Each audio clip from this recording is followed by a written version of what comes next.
Herzlich willkommen, liebe Krypto-Freunde und Mining-Enthusiasten. Ich bin's, euer Mr. Mining. In dem heutigen Video geht es darum, wie man auf kürzesten Weg ein Mining-Rig mit dem Betriebssystem HiveOS zum Laufen bekommt. Hierfür brauchen wir, der einfachste Weg, eine SSD-Karte und, wenn möglich, einen SSD auf USB-Adapter. Den Rest folgt anhand der Bildschirmanleitung. Wo ihr diese ganzen Produkte erwerben könnt, seht ihr anhand meiner Videobeschreibung. So, hier bin ich wieder, euer Mr. Mining.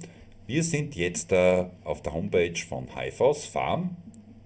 Hier gehen wir auf den Bereich Install, dann im Bereich GPU auf die ZIP-Datei. Diese werden wir downloaden. Das habe ich inzwischen schon natürlich gemacht. Das heißt, hier auf meinem Bildschirm ist das Betriebssystem HiveOS die ZIP-Datei. Da das ein Linux-Betriebssystem ist, brauchen wir ein spezielles Programm, um Linux-Dateien auf eine Festplatte quasi zu brennen oder zu installieren. Hierfür verwende ich das Programm Balena Etcher. Win32 Disk Manager würde genauso funktionieren. Natürlich werden die ganzen Links für die Utensilien bzw. Programme, die wir hierfür benötigen, in der Videobeschreibung unten angefügt, so wie das mein Helferlein gemacht hat. Als nächstes nehmen wir die SSD-Festplatte und unseren USB auf SSD-Adapter, was der schnellste und einfachste Weg ist. Natürlich kann man diese auch in ein Computergehäuse einbauen. Diese verbinden wir jetzt da. Ich stecke diese auf den USB-Port von meinem Rechner. Nachdem das hier eine neue SSD-Karte ist, habe ich hier keine weiteren Probleme und kann das sofort unter dem Programm Balena Etcher ausführen, dass ich das Image raufbrenne. So, wir sind jetzt inzwischen auf der HiveOS Farm Homepage. Ich habe hier schon in dem Bereich Install, den muss man bitte suchen, weil standardmäßig schaut das so aus, wenn man auf der HiveOS Farm Homepage ist, muss man hier in diesem Register Install gehen. Hier findet man die richtige Datei und der GPU die ZIP-Datei für unser Image, damit wir das jetzt dann hinaufbrennen können. Diese werden wir downloaden, das habe ich natürlich schon alles vorbereitet. Bei mir liegt jetzt die Datei hier auf dem Desktop, sie heißt HiveOS 06190 Image. Die ganzen Programme sind unter meiner Videobeschreibung verlinkt, damit ihr schnell den Weg dazu findet. Dieses Programm Balena Etcher würde ich herzlich empfehlen, das ist im Prinzip identisch wie das Win32er Disk Imager, nur dass es wesentlich userfreundlicher ist. Mit dem Programm Balena Etcher, was ich in meiner Videobeschreibung verlinkt habe, kann man relativ einfach Linux-basierende Betriebssysteme auf ein Laufwerk brennen. Ich habe jetzt das Programm geöffnet. Ich suche mir das File aus, das es bei mir auf dem Desktop liegt. Das ist in diesem Fall diese HiveOS Image-Datei. Also alle Betriebssysteme auf Linux-Basis haben das mit .image als Endung. Dieses öffnen wir jetzt da. Jetzt wähle ich das Laufwerk aus, in diesem Fall mein USB 120 GB Festplattenlaufwerk, das habe ich selektiert und das war's schon. Und jetzt flashe ich das Ganze, das wird ein paar Minuten in Anspruch nehmen. In der Zwischenzeit werde ich das alles vorbereiten, dass wir dann das fertig geflashte Image auf den Rig in Betrieb nehmen.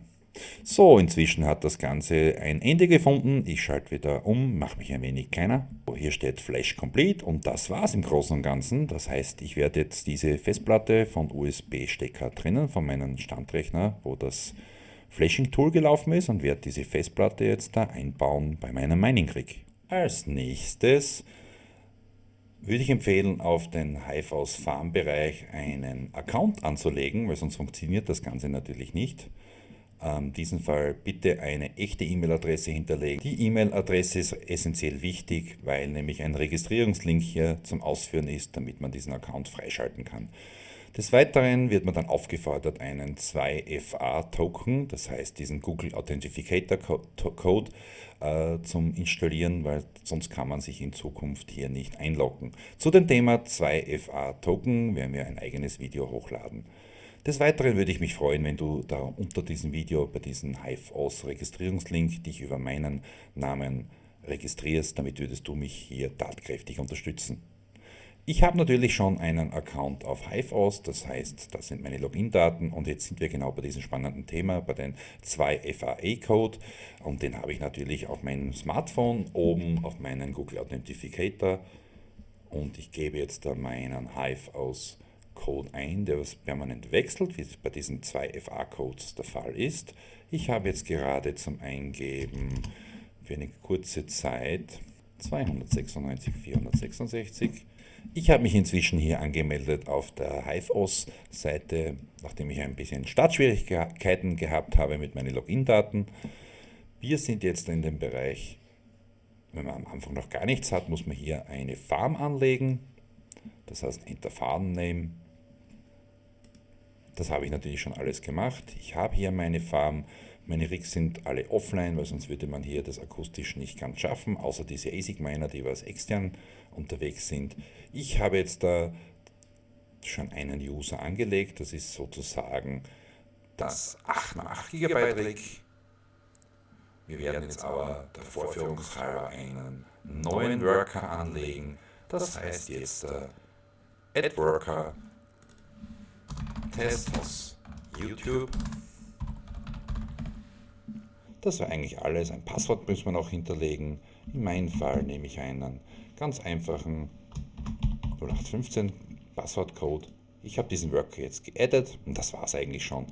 Würde ich den Farm-Hash jetzt direkt auf meiner SD-Karte hinterlegen, was auch möglich ist, bräuchte ich nur mehr das Laufwerk mit den Mining Rig in Betrieb nehmen. Ich persönlich empfehle aber die Variante, weil man sowieso diverse Settings auf dem Bildschirm des Mining Rigs durchführen muss, dass man das Ganze dann mit dieser Rig-ID und mit dem Rig-Passwort macht.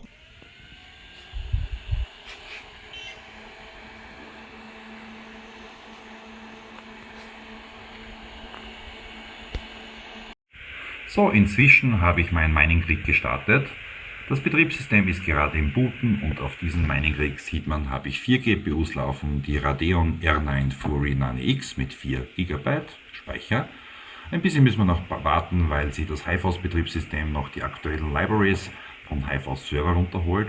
Und dann im Prinzip, wenn dieser Bootprozess fertig abgeschlossen ist, brauchen wir eigentlich nur mehr die Rig-ID und das Rig-Passwort einfügen unter First Run. Das wird dann bald passieren.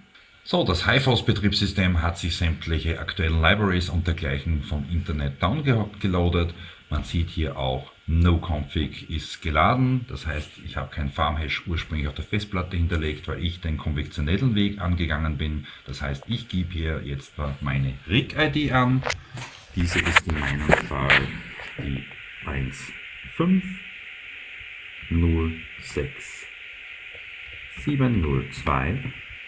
Jetzt fragt mich noch dein Passwort. Ich habe hier ein wesentlich einfaches Passwort gewählt. Die 6263 Jakob. Jetzt klicke ich Enter. Jetzt fragt mich das Betriebssystem, ob ich das auch gleich als Systempasswort verwenden möchte, nachdem wir eine amerikanische Tastatur haben, nämlich das Z für Yes.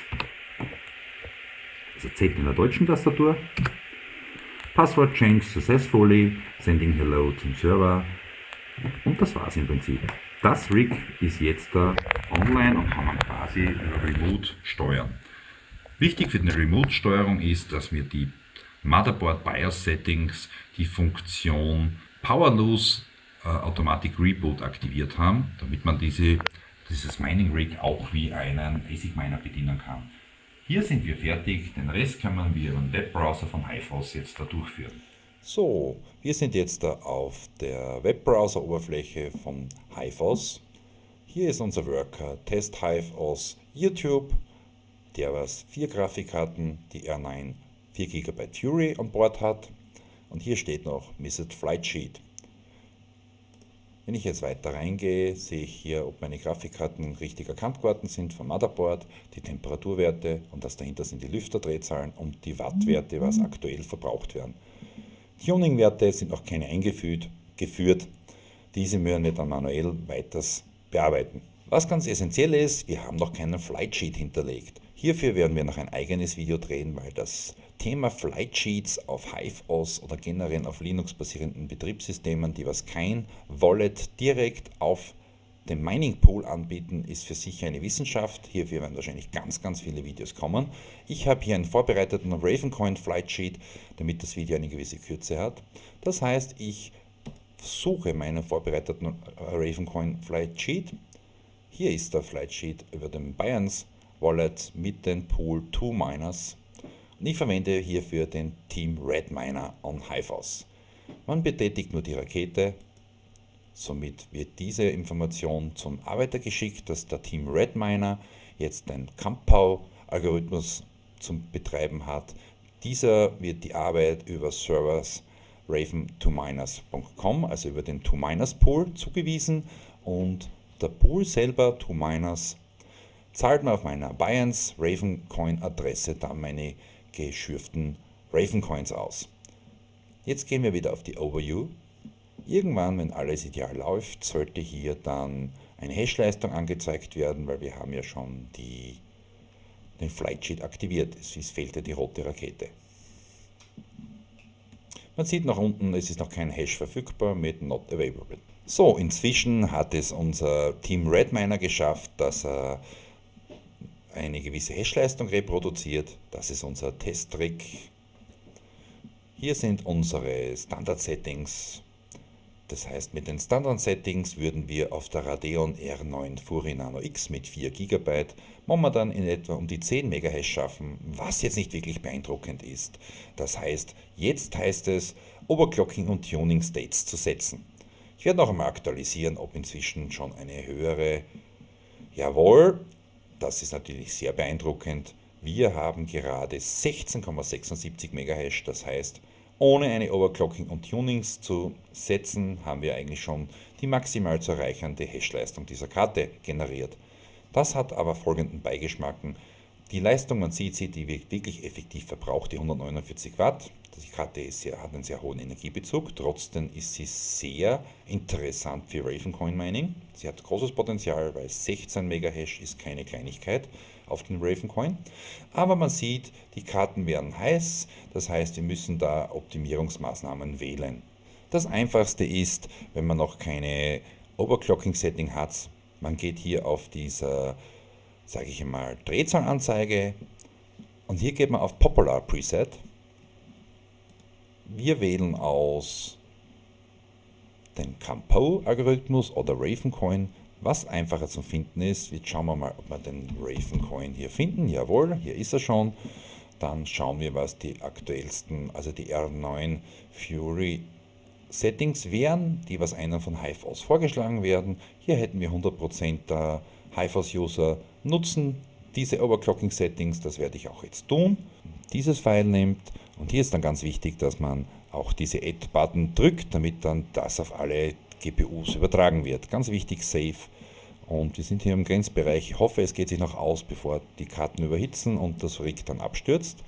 Und dann nach einer gewissen Zeit schauen wir nochmal rein. Ist ganz wichtig, gilt für alle Rigs, die was man auf HiFOS betreibt, Autofan off, weil hiermit kann man die Target-Core-Temperatur vorgeben, damit das Rig sich beginnt zum Runterregeln, damit die Temperaturwerte eingehalten werden.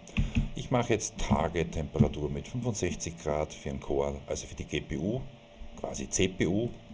Selbst und die Memory, sage ich, mehr als 80 Grad möchte ich der Memory nicht zubüßen. Die Temperatur macht mir eine Grunddrehzahl von 50 und eine maximale Drehzahl von 90, weil die R9 Fury X ja Radiallüfter haben und die können bei 100% dann schon ganz schön anstrengend werden. So, mittlerweile nach ein bisschen hin und her und Feintuning und Einstellungen hin und her drehen, habe ich von 4 Karten 3 jetzt mit relativ normalen Temperaturbereichen. Eine Karte bringt sogar schon 17 MHz hin, was für so eine alte Karte, die was vor ca. 5-6 Jahren erschienen ist, doch ein Traum ist, wenn man diese mit anderen RTX-Karten von heute vergleicht. Sind diese Hashwerte schon sehr beeindruckend, was diese alte Karte in der Lage ist zu reproduzieren. Ganz wichtig, ich habe hier im Autofan-Bereich noch einmal die Target-Core-Temperatur auf 60 Grad reduziert und sogar das Memory auf 65 Grad. Was aber nur bei dieser Karte der Fall ist, weil ich sonst mit den Temperaturen überhaupt nicht in Grünen komme. Bei den Tunings habe ich verwendet 900 MHz für die Core, den Core State mit der Nummer 3. Man sieht, wenn man auffährt, das I, was das genau bedeutet. Die Memory Clock mit 450 und Fan momentan mit 90 als Grunddrehzahl, weil einfach die Karten vorher noch von dem Betrieb zu heiß sind. Nachher im Dauerbetrieb werde ich dieses auf 0 reduzieren und lasse dann das Auto-Tuning das bewerkstelligen. Also die Auto-Fan-Control. Aggressive Undervoltaging haben wir eingeschaltet und das sind unsere Settings. Und Gott sei Dank, mittlerweile haben wir eine wirklich außerordentlich gute Temperatur erreicht. Somit kann man dieses Mining Rig in Betrieb lassen und hat dann keinen Kopfweh damit. Wir werden jetzt einmal auf den Pool schauen, wie es jetzt ausschaut mit unserem Worker. Das ist der Ravencoin auf twominers.com, wo wir den Flight Sheet hinterlegt haben. Hierfür gibt es dann ein eigenes Video. Und momentan hashen wir aktuell auf diesem Pool mit 49,99 Megahash. Ich habe das Rig natürlich schon vor geraumer Zeit in Betrieb genommen. Man sieht, diese Bilanz ist ja natürlich jetzt der letzten paar Tage. Ich habe insgesamt jetzt da über diese 4 Karten 297 Ravencoin Münzen geschürft und die letzten 24 Stunden 22. Ich kann ungefähr sagen, mit 4 Karten hat man eine Schürfleistung von ca. 42 Ravencoins am Tag, wenn man im Dauerbetrieb fährt. Ich gehe jetzt wieder zurück zu unserem HiveOS-Portal, aktualisiere die Homepage der Website noch einmal und ja, das ist jetzt schon sehr akzeptabel von den Werten. Ich gehe jetzt noch runter, setze hier auf 0 die Drehzahl und den Rest macht unser Autofan-Setting und lasst das Rig jetzt weiterlaufen. In diesem Sinne, hat es dir gefallen, würde ich mich freuen, wenn du einen Daumen hoch lädst, beziehungsweise dass du meinen Kanal auf den Abo-Button unten drückst. Viele liebe Grüße wünscht euch euer Mr. Mining.